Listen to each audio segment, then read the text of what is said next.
Hello बच्चों, let's see this question से which of the following statement is correct? Our option says Dominier arrange element by the help of triad method. The B option is law of triad seems to work for the large number of element.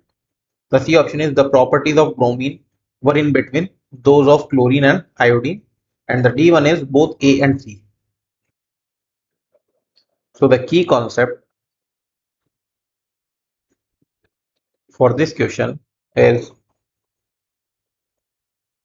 Dominier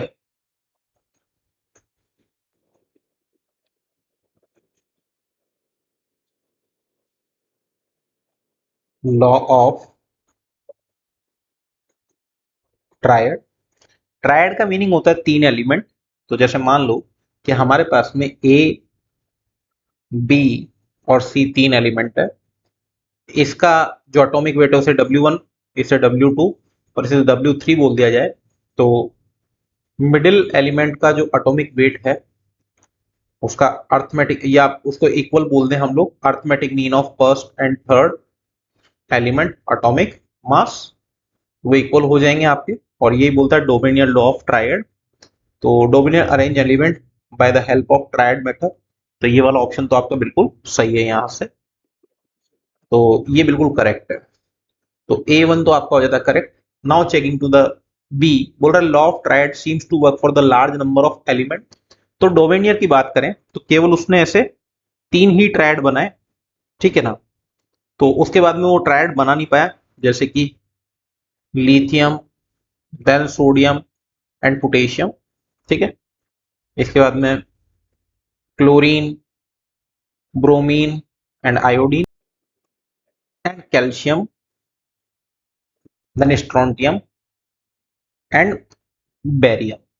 तो इस तरीके से इसने तीन ही triad बनाया उस time पे। तो ये लार्ज नंबर ऑफ एलिमेंट के लिए डिफाइन नहीं है, तो ये वाला अभी तक इनकरेक्ट है हमारे लिए।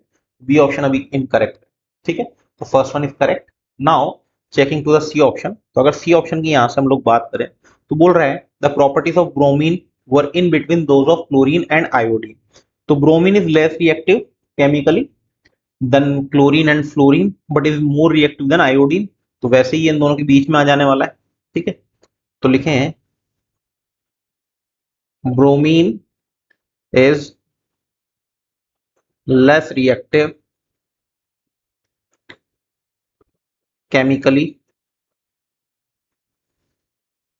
than chlorine and fluorine but is more reactive than iodine। Clear है, तो ये भी आपका सही हो जाने वाला है। तो यानी कि यहां से बनते both A and C, so the right option is option D.